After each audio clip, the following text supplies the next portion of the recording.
Arriviamo al quarto e... Madonna santa. Di font ne abbiamo visti di tutti i tipi. Da quello più statico, da quello più script, arzigogolato proprio in tutte le maniere possibili. Non abbiamo mai scoperto quali sono font più odiati e più brutti, e soprattutto sono stati utilizzati in cose realmente pubblicate in tutto il mondo. Ci troviamo davanti agli 8 font più brutti della storia.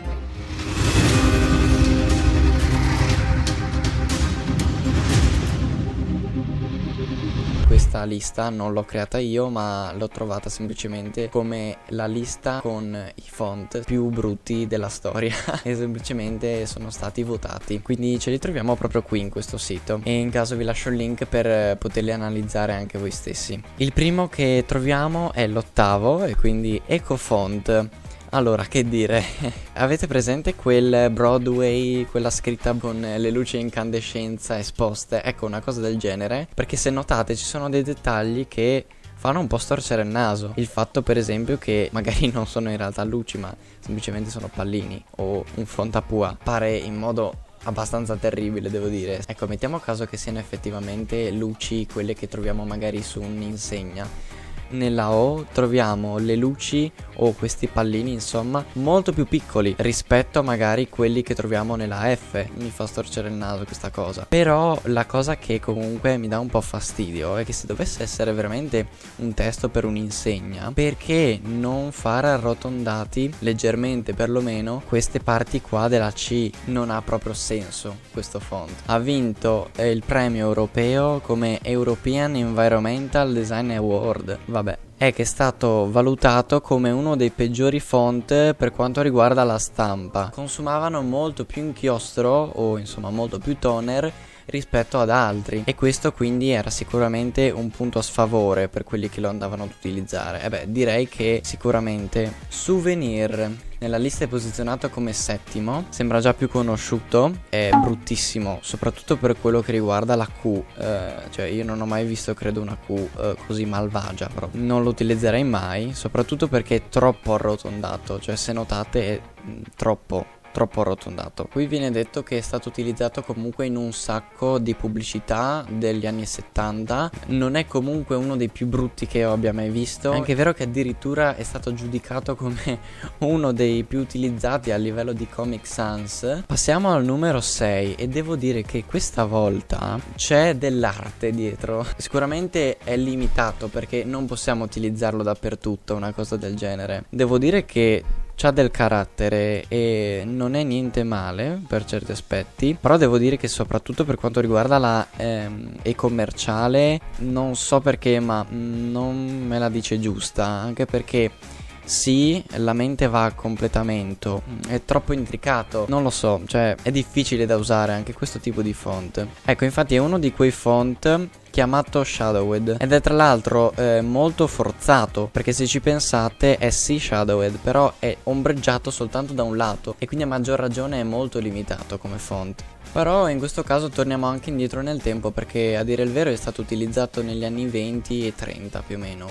Tanti di questi font non sono visti bene, non hanno dei tratti comuni tra di loro e di conseguenza li rendono forse troppo unici da essere trascurati. Brush Script, allora di questi font ne abbiamo visti un sacco, perché comunque è stato utilizzato anche negli anni 90, addirittura per dei ristoranti. Ecco, forse non è stato utilizzato nell'ambiente giusto, non è sicuramente malvagio. Arriviamo al quarto e... Madonna santa. Papyrus, forse l'avete anche tante volte visto e c'è tra l'altro qualche frase anche inerente ad Avatar, quasi runico, cioè non so se esiste questo termine, però lo inserirei magari come delle rune. Ma soprattutto la cosa strana è che comunque è diventato un font famoso ed è proprio per questo che c'è dell'inquietante dietro questo font. Addirittura, ecco perché forse l'ho già visto, o l'avete visto anche voi sicuramente, risulta tra uno dei font che rientra tra quelli gratuiti che possiamo trovare nel Mac e anche PC. Però devo dire che è veramente imbarazzante, però è famoso sicuramente solo perché è disponibile gratuitamente. Ecco, infatti non mi sbagliavo per quello che riguarda le origini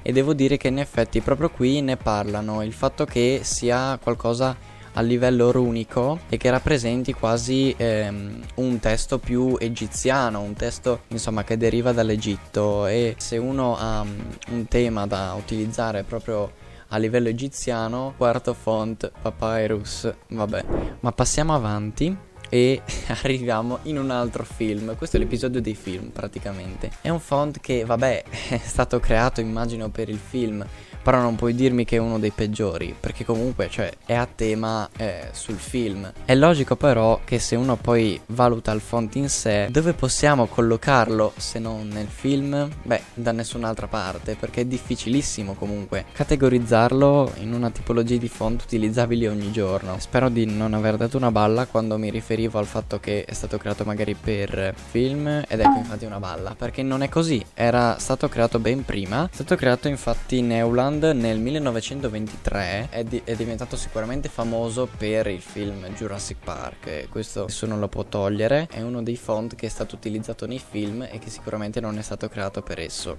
Passiamo al Ransom Note. Sicuramente l'abbiamo visto da qualche parte, però non so se spingermi così, perché qua non si parla addirittura neanche di una data specifica, quindi parlare di anti-design forse è anche corretto. È una sorta di trend grafico che è spopolato per la sua appariscenza e sicuramente per il fatto che contiene molte cose che non rientrano tra i canoni sicuramente del design, e infatti lo si può notare anche da questo font. È comunque un font gratuito, quindi aiuto.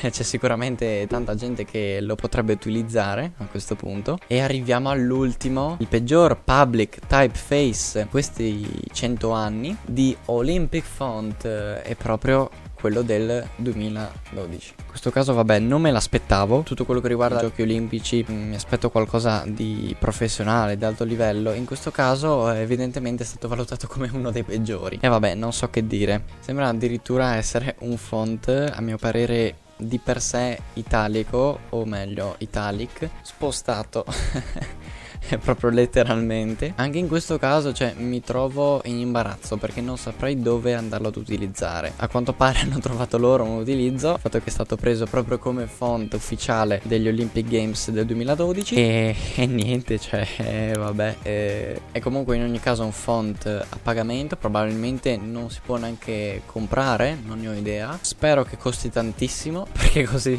meno gente lo utilizza meglio è. Vi auguro dei migliori typeface e ci vediamo al prossimo video. Ciao da Fabio.